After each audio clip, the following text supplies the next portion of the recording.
5절, 2장 6절부터 7절에 있는 말씀.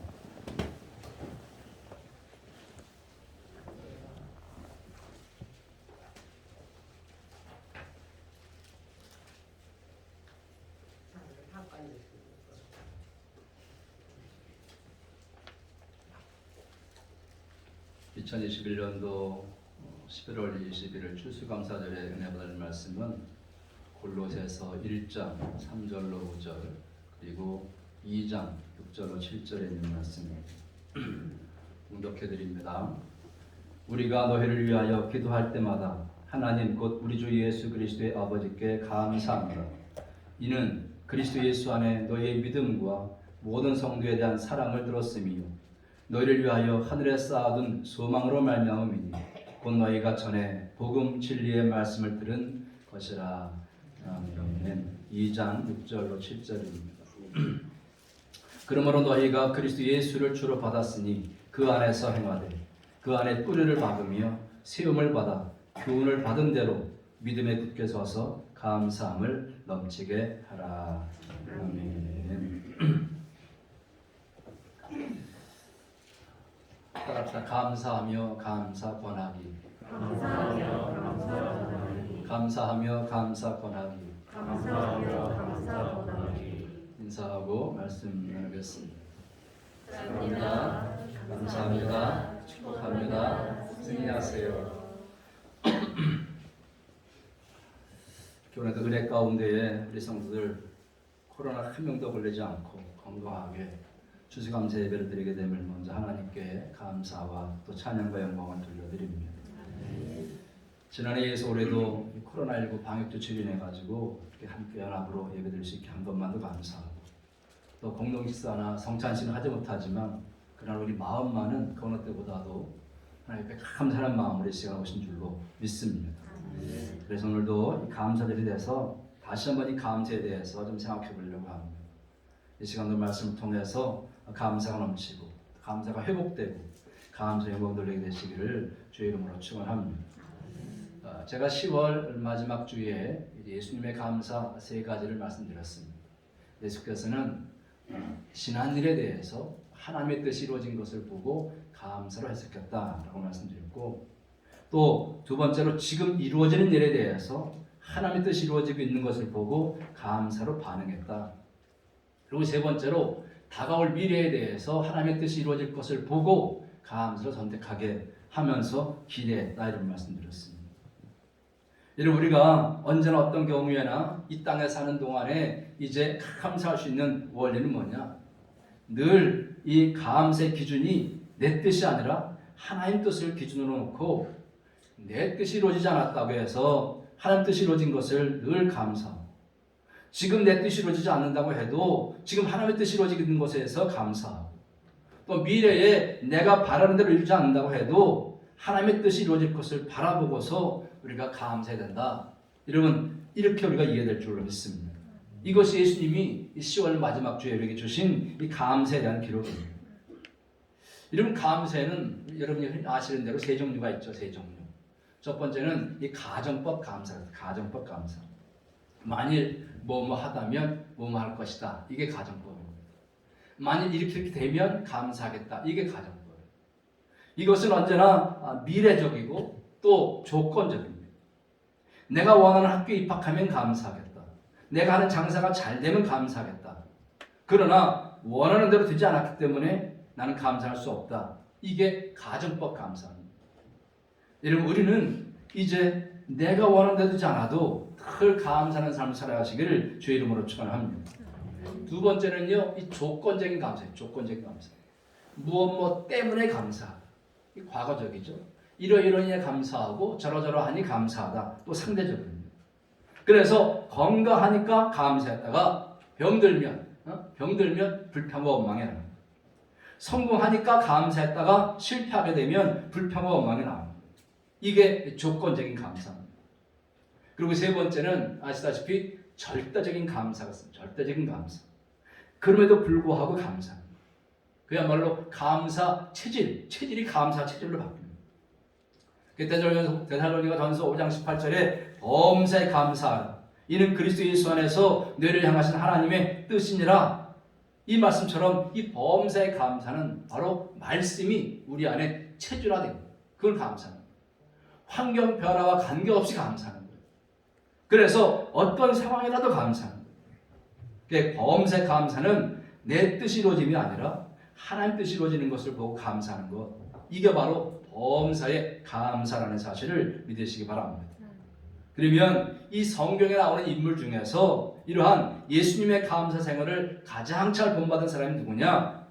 아마 사도 바울일 것입니다. 사도 바울. 이 바울은 평생 동안 예수님처럼 살려고 아주 무척 애를 쓴 사람입니다. 그래서 예수님처럼 평생 동안 결혼도 하지 않고 마지막 순교까지 한 사람입니다.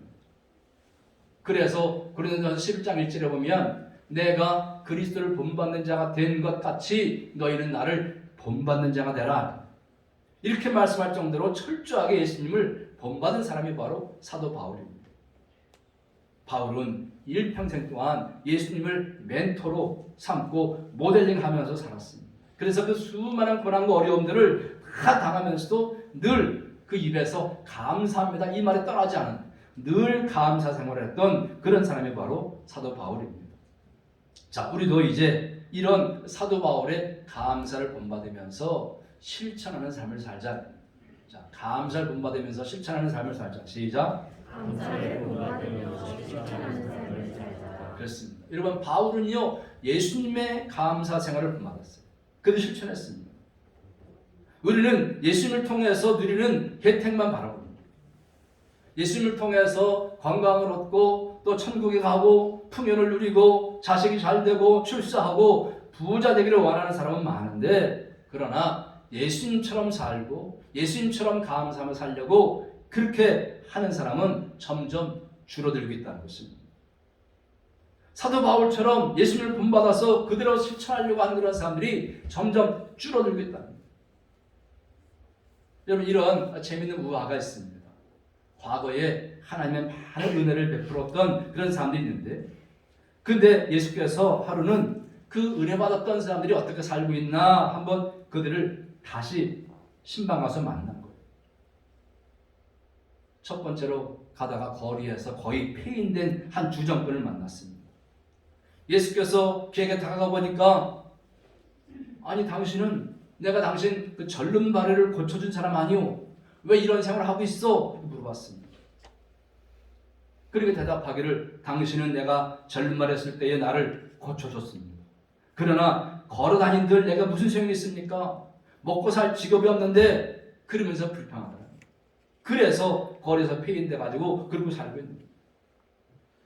또 가다가 두 번째로 거리에서 희롱당하는 한 창녀를 만났습니다. 그래서 묻기를, 왜 이런 과거 생활로 다시 되돌아갔어? 그러니까 당신이 나를 창녀 생활에서 건져서 새 사람 만들어 주었지만 이곳에서 나온 내게 무슨 행복이 있겠습니까? 나는 더욱 고독해져서 다시 이 길을 택할 수밖에 없었다라고 말하는 것입니다. 세 번째로 예수께서 한숨을 쉬면서 가다가 한 불량자가 이웃과 열심히 싸우고 있는 것을 봤습니다. 아니 당신은 과거에 내가 고쳐줬던 소경 아니었어? 그러니까 그렇습니다. 그러나 내가 눈을 뜨고 뭘 바라는 거예요? 보이는 것은 모두가 다 나를 화나게 하는 것만 보인다는 거예요.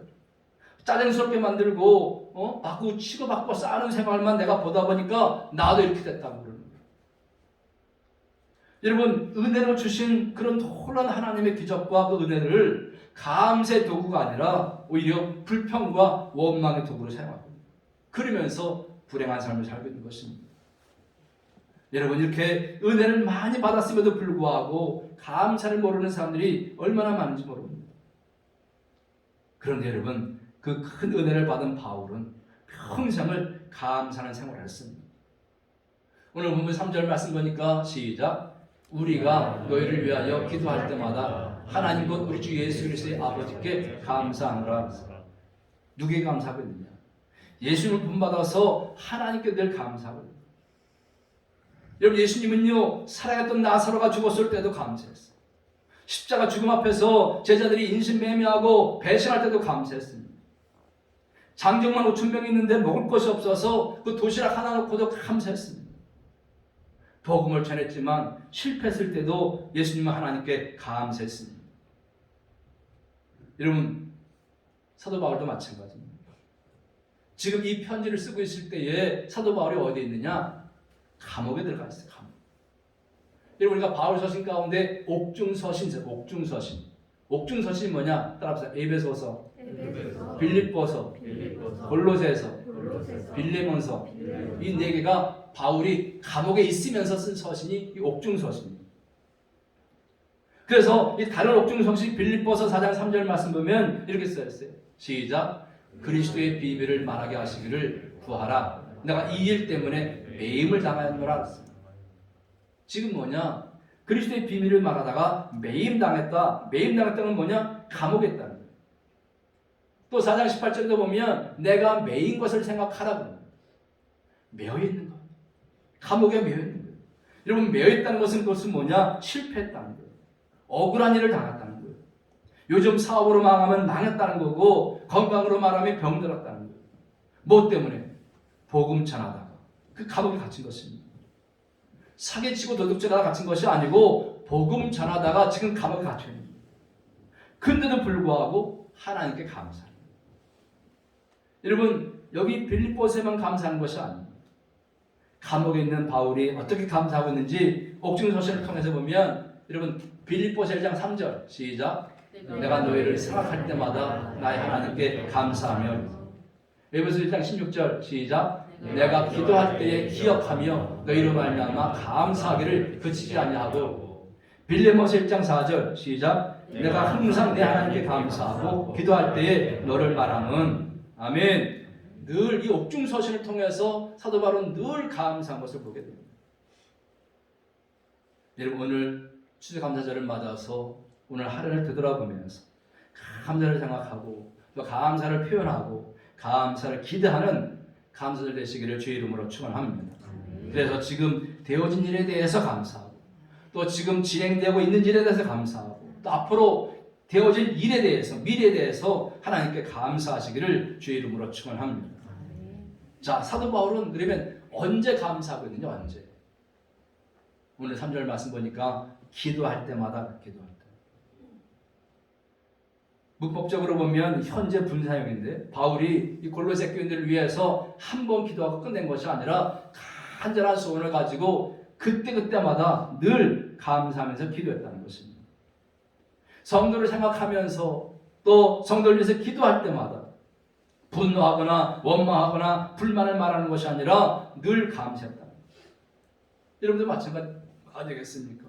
자식을 위해서 기도할 때마다, 부부를 위해서 서로 간에 기도할 때마다, 혹은 온 장인 장모 시어머니 시아버지 기도할 때마다, 또 민족과 나라를 위해 기도할 때마다, 또 교회와 목회자와 성도를 위해 기도할 때마다 여러분 감사하시기를 주의 이름으로 축원합니다. 여러분, 사도 바울은요 이 감사 생활도 예수를 본받아서 했다는 거예요. 그래서 여러분 이 개역개정 성경에 보면 이 감사라는 말이 188번 나옵니다. 신약 성경에만 62번 나옵니다. 근데 바울 서신서에 신약 성경에 62번 나오는데 바울 서신서에만 46회가 나옵니다. 그러니까 신약의 감사 표현의 70% 이상이 바울 서신에 집중됩니다. 그러니까 편지를 보낼 때마다 감사하다 늘 감사하고 있는 것입니다. 여러분 보세요. 아주 문제 많았던 교회가 어디냐 하면 고린도 교회. 근데 그 고린도 교회가 바울을 평가할 때 뭐라고 평가하냐 하면 이중인격자다. 돈만 좋아한다. 설교도 못한다. 약속을 지키지 않는다. 그러면서 막 비난했습니다. 그래도 지들끼리는 서로 은사를 놓고 내 은사가 더 낫다. 내 은사가 더 좋다. 그러면서 은사를 가지고 서로 자랑하고 싸우는 그런 교회입니다.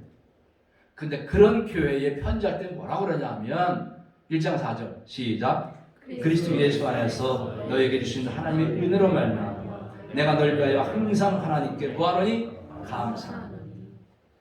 이렇게 자기를 미워하고 싫어하는 교회에도 감사도 해요.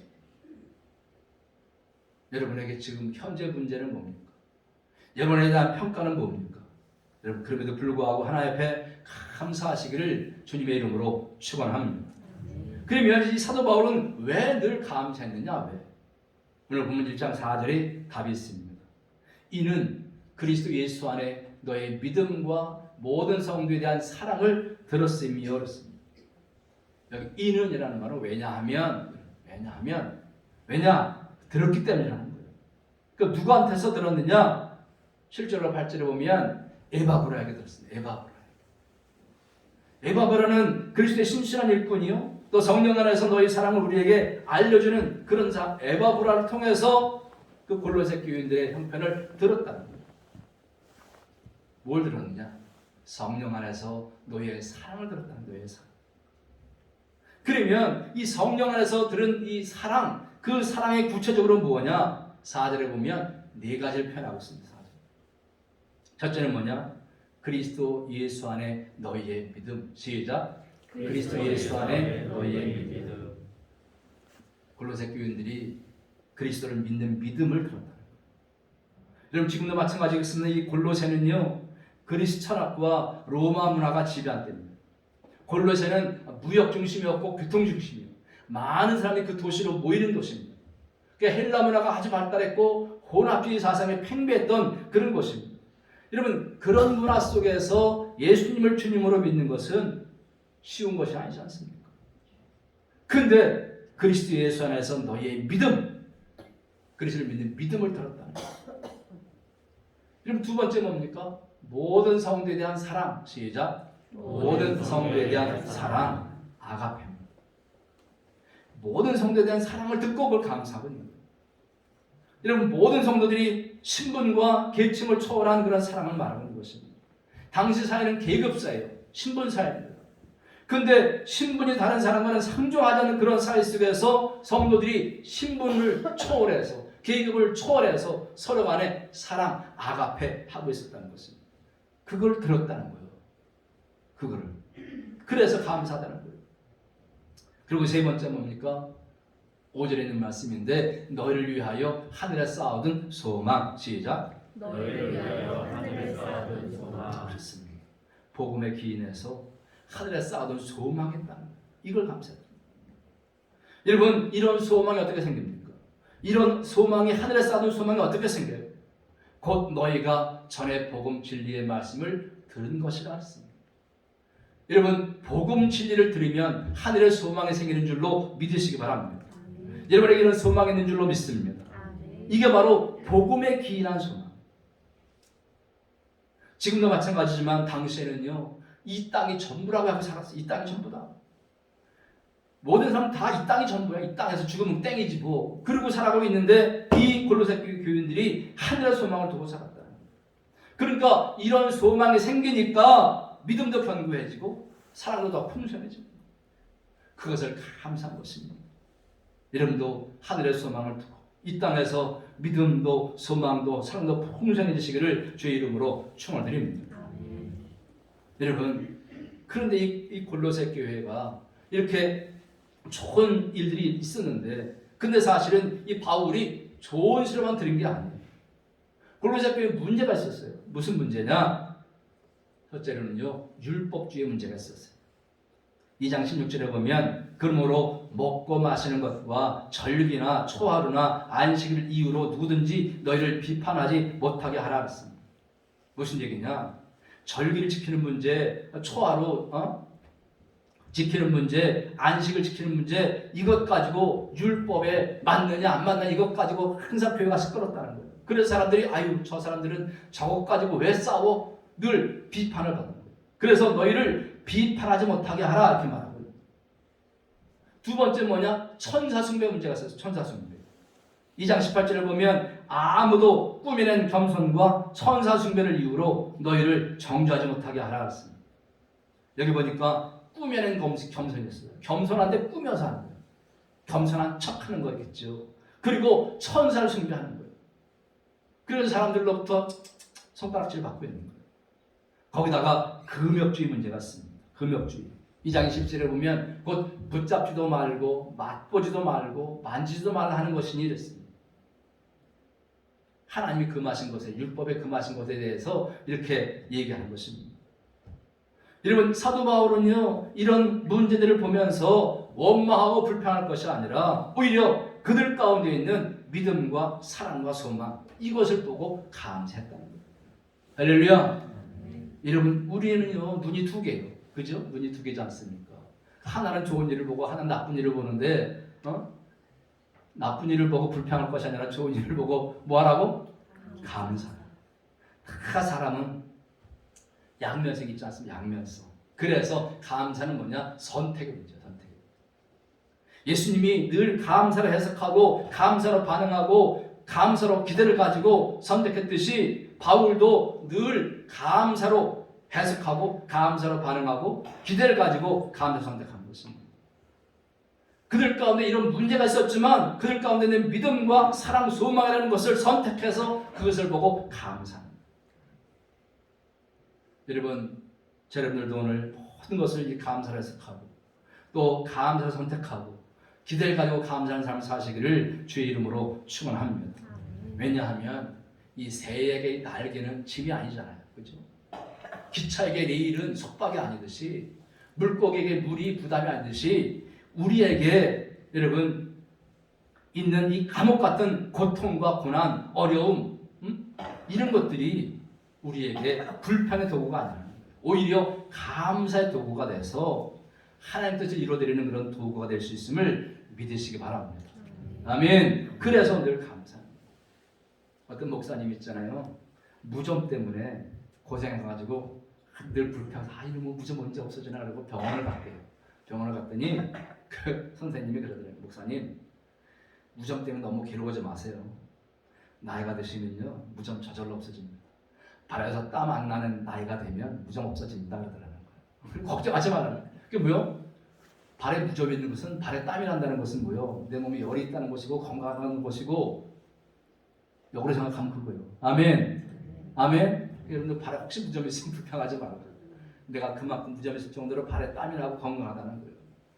발에 땀이 나지 않을 때가 되면 무좀은 저절로 없어질 테니까 걱정할 필요 없어요. 그래서 그때부터 오히려 무좀이 있는 것을 감사했다는 거예요. 물론 약을 바르고 잘 치료했겠습니다만은 감사했다는 것이죠. 여러분 우리 사람에게 문제가 있다는 거예요. 내 삶에 문제가 있다는 것은요 내가 아직 살아있다는 거예요. 아멘. 죽은 사람에게는 시험도 없고 문제도 없고 고통도 없습니다. 죽은 사람에게는 가족 간의 갈등도 없고 남편과 아내, 시어머니, 시아버지, 장인, 장모 갈등도 하나도 없습니다. 그럼 죽은 사람은 아무것도 없는 거예요. 근데 내가 살아있기 때문에 이런 문제들이 있고 살아있기 때문에 그런 문제가 생기는 거예요. 근데 여러분 우리가요 불평하고 원망한다고 해서 내 마음대로 세상이 되냐 이거예요. 이런 불평하고 원망하면 세상이 내 마음대로 됩니까? 이해할 수 없는 일이 일어나도 내 뜻대로 되지 않아도 잘 돼도 못 돼도 성공해도 실패해도 건강해도 병들어도 부자가 돼도 가난해져도 항상 하나님께 감사를 해석하고 감사로 반응하고 감사 선택하며 살아가시기를 주의 이름으로 축원합니다. 왜? 감사를 하나님께서 기뻐하시는데 원망하고 불평하면 되는 일이 없다는 거예요. 그나마 안 되는데 더 안 된다는 거예요. 그래서 여러분 미국의 기독교 교단 중에 연합교회가 있는데 그들은 늘 하루에 12번씩 감사하다고 해요. 12번씩 감사. 그냥 아침에 일어나면 내게 아침 주신 것을 감사. 또 새로운 시간을 주신 것에 대해서 감사. 아침 식사를 먹으면서 음식을 보면서 또 감사. 일터에 가면서 움직이는 기쁨이 내가 오늘도 일터에 갈 수 있다. 이것에 대해서 감사. 또 일하면서 일하는 보람에 감사. 또 비판이나 압력을 받을 때에도 또 그것을 통해서 내게 새로운 도전을 주는 거니까 그 도전 주심에 감사. 칭찬을 받으면 만족함에 감사. 점심에는 대화할 수 있는 동료가 있음에 감사. 일과 후에 작은 성취와 함께 귀가 후에 가족을 보면서 또 감사. 신문 텔레비전을 볼 수 있는 여유, 여가 주심에 감사. 잠을 주시는 애에 감사. 꿈속에서도 생명 주시는 애에 감사. 이 12가지 감사를 하라는 것입니다. 여러분 우리도요 이런 사사로운 일까지는 늘 감사하면서 살아갈 때에 하나님께서 우리에게 더욱더 풍성한 감사거리를 주실 것이고 또 그것이 우리에게 은혜가 돼서 믿음, 소망, 사랑 안에서 천국의 소망을 두고 승리하는 삶을 살게 될 줄로 믿습니다. 이런 은혜가 있기를 주의 이름으로 축원드립니다. 자, 그러면 두 번째로 이제 사도 바울을 통해서 우리가 본받을 것은 뭐냐 하면 감사를 권하는 삶을 살자. 시작. 감사를 권하는 삶을 살자. 여러분 사도 바울은요, 자신이 예수님을 본받아서 하나님께 감사하는 삶을 사는 반면에 또 이 골로새 교인들에게 권면합니다. 권면. 무엇을 권면하느냐? 오늘 2장 6절 시작. 그러므로 너희가 그리스도 예수를 주어받았으니 그 안에서 행하되. 아멘. 여기 그 안에서 행하라는 말은 뭐냐? 그리스도와 일치된 삶을 살아가는 거예요. 말로만 모방하는 것이 아니라 삶 자체로 모방하는 거예요. 그러면 무엇을 모방하라는 얘기냐? 7절 시작. 그 안에 뿌리를 박으며 세움을 받아 교훈을 받은 대로 믿음에 굳게 서서 감사함을 넘치게 하라 했습니다. 여기 초점은 뭐냐? 믿음에 굳게 서서 감사함을 넘치게 하는 거예요. 근데 여기 보면 네 가지 행동이 나옵니다. 네 가지 행동. 처음에 뭐냐면 그 안에 뿌리를 박으며 했습니다. 그는 누구냐? 예수님입니다. 예수님 안에 뿌리를 박으라는 거예요. 골로새에 유행했던 혼합주의, 율법주의, 돈, 쾌락의 뿌리를 박는 것이 아니라 믿음의 뿌리, 사랑의 뿌리, 소망의 뿌리, 감사의 뿌리를 박으라는 거예요. 그래서 하나님께서 은혜를 주어서 그 주신 은혜의 뿌리를 박고 살라는 거예요. 두 번째 뭐냐? 세움을 받아. 세움을 받아. 세움을 받는다는 것은 건축물에 비합니다. 건축물을 계속 세워야 한다는 것입니다. 그리고 세 번째 뭐냐? 교훈받은 대로 믿음에 굳게 살아라. 말씀에 근거한 믿음을 가지고 쌓아가라 이런 얘기입니다. 중요한 것은 뭐냐? 이제 마지막은 감사함을 넘치게 하라는 거예요. 자, 여기 보면 뿌리를 박으며 세움을 받으며 교훈을 받으며 이것은 다 수동태입니다. 수동태. 이건 내 스스로 할 수 있는 게 아니라 하나님으로부터 받아야 가능한 거예요. 아멘. 은혜로 받아야 가능한 거예요. 하나님께서 여러분이 이런 은혜를 주신 줄로 믿으시기 바랍니다.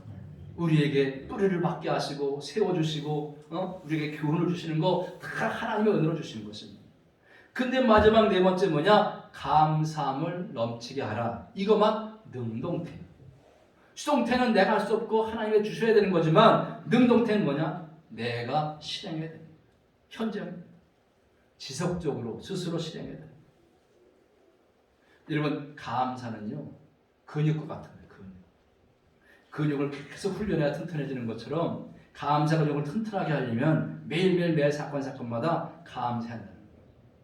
그럼 제가 어제요 근육의 중요성을 알았어요. 저 용준이가 요즘에 인라인 스케이트 타거든요. 참 잘 타요. 근데 고모가 갑자기 저기 거기 무슨 센터예요? 환경센터? 그린 환경센터. 거기 수영장 그냥 예약 없이 갈 수 있다고 그래가지고 거기 한번 가보라 그래서 갔어요. 근데 갔는데 이제 놀이 수영장에서만 하다가 정식 수영장 처음 간 거예요. 근데 애가 막 퍼덕이니까 선생님이 여자 선생님인데 코치를 주더라고요. 잠깐 코치를 주더라고요.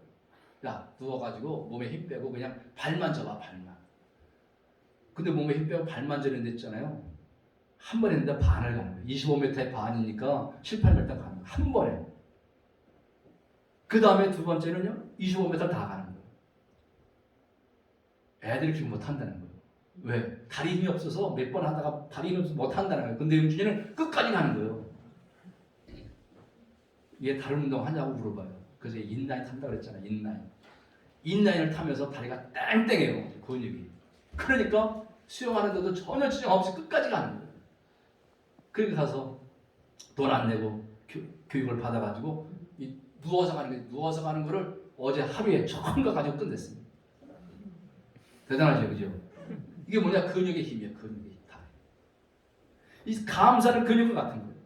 근육을 통해서 계속 훈련에 튼튼해지는 것처럼 이 감사 근육을 튼튼하게 하려면 매일매일 사건마다 감사해야 됩니다. 감사 인식하지 말고 감사 넘치는 삶을 살아내는 것입니다. 감사의 수준을 높이라는 거예요. 감사 지수를 높이라는 거예요. 이게 곧 감사의 신앙인 것입니다. 그게 바로 영적 교훈, 수준 아니겠습니까? 어느 장로님이요, 추수감사를 옛날에 제가 늦게 처음 할 때도 보면요, 이 감사를 되잖아요. 그러면 이름 부르고 금액까지 불렀어요. 저도 그런 기억이 있어요. 이름 부르고 금액까지 불렀어요. 근데 하루는 이게 옛날 얘기입니다. 장로님이 감사 한번 했는데 봉투에 이름하고 금액까지 부르는데 30만 원을 한 거예요. 근데 목사님이 모르고 300만 원을 부른 거예요. 교인들이 다 장로님이 300만 원 하는 걸로 듣고 와 그랬어요. 장로님이 깜짝 놀랐죠. 당황했겠죠. 그런데 아무 말 하지 않고 그 다음 주에 270만 원을 또 추수감사 했더라는 거예요. 그래가지고 목사님이 장로님 죄송해요. 내가 잘못 읽었는데 이걸 또 하셨네니까. 목사님 저는요 제가 30만 원짜리 감사 인생인 줄 알았는데 하나님께서 목사님을 통해서 300만 원짜리 추수감사 인생으로 바꿔주셨습니다. 감사합니다. 감사를 높인 거예요. 높인 거예요. 여러분 우리가요 이 감사의 근육과 같아서 튼튼하려면 이 감사의 수준 높이시기를 주의 이름으로 축원합니다. 중요한 것은 뭐냐? 이제 사랑하는 사람들, 사랑하는 자녀들에게 이 감사하는 삶을 살게 만드는 것, 이거 중요한 거예요. 근데 사람들은 자녀들에게 감사라 이런 말 가르치는 것을 갖다가 부담으로 생각해요. 또 부끄럽게 생각해요. 그러나 어떤 경우에도 감사하는 것이 감사의 시장수를 높인 것입니다. 왜? 감사 생활하면요 자식들이 행복해지는 거예요. 자식에게 감사하라, 감사 생활하는 거 이런 부담으로 생각하면 절대로 안 됩니다. 돈 없으면 시간으로라도, 재능으로라도, 물질로, 말로, 글로, 몸으로라도 감사할 수 있도록 어릴 가르쳐야 될 줄로 믿습니다. 그래서 이 자식에게 가르쳐야 할 교육 중에 가장 중요한 게 뭐냐? 감사죠. 예수님처럼 과거를 감사로 해석하고 현재를 감사로 반응하고 미래를 감사로 선택하면서 준비하는 삶을 살게 하는 것. 이게 그 자녀가 가장 행복하고 아름다운 삶을 살게 하시는 비결이라는 사실 여러분 믿으시기 바랍니다. 현대인들의 질병 가운데 중요한 게 감사 불감증이라고 그러잖아요. 감사 불감증. 그 왜 나타나느냐? 너무 풍성해서 그래요. 너무 많아서. 여러분 진짜 막장에 갇혀서 물이 없어 봐야 물의 고마움을 알고 공기가 없어서 봐야 산소의 고마움을 알게 되는데 또 결핍을 겪어봐야 감사를 아는데 이 결핍을 겪어보지 못하니까 감사를 모릅니다. 자 보세요. 오늘 이런 감사 진리를 알았던 사도 바울이 성도들에게 감사를 어떻게 가르쳐주고 있어요. 1장 12절 보시면 시작. 우리로 하여금 빛 가운데서 성도의 기업의 부분을 얻기에 합당하게 하신 아버지께 감사하게 하시기를 원하노라. 성도가 감사하는 삶을 살기를 기도하고 여러분들도 자녀들이 감사하는 삶을 살기 위해서 기도하시기를 주의 이름으로 축원합니다.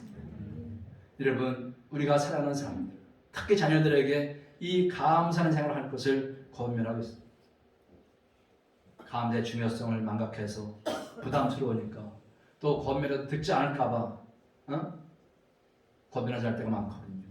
그러나 여러분 사랑하는 사람일수록 감사 생활을 권면하시기를 주의 이름으로 축원합니다. 감사는 해도 되고 안 해도 되고가 아니에요. 꼭 해야 할 하나님의 뜻입니다. 그래서 범사에 감사라고 말씀하고 있는 것입니다. 이 감사는요 황소를 드리는 것보다 하나님 더 기쁘게 하는 거라고 했어요. 시편 69편 30절 30절에 보니까 내가 노래로 하나님 이름을 찬송하며 감사함으로 하나님을 광대하시라 하시리니 이것이 곧 소 곧 뿔과 굽이 있는 황소를 드림보다 여호와를 더 기쁘게 함이 될 것이라 했습니다. 아멘.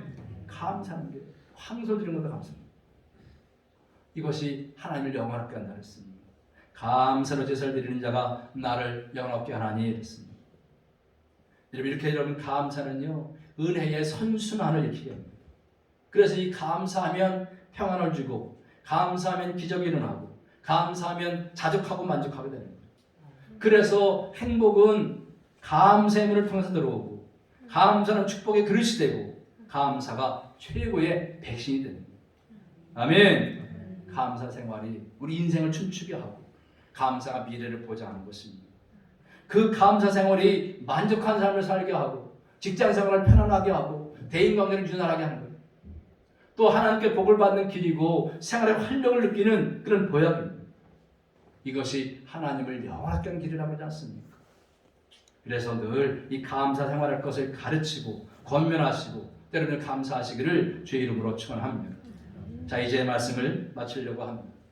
사도 바울은 일평생 동안 예수를 멘토로 삼고 예수를 모델링하면서 예수님을 본받아서 감사하는 삶을 그대로 실천했습니다. 우리도 예수님과 사도 바울을 본받아서 감사를 실천하는 삶을 살아가시기를 주의 이름으로 축원합니다. 그런가 하면 이제 사도 바울은 또 자신이 예수님을 본받아서 하나님께 감사하는 삶을 고로새 성도들에게 권면했습니다.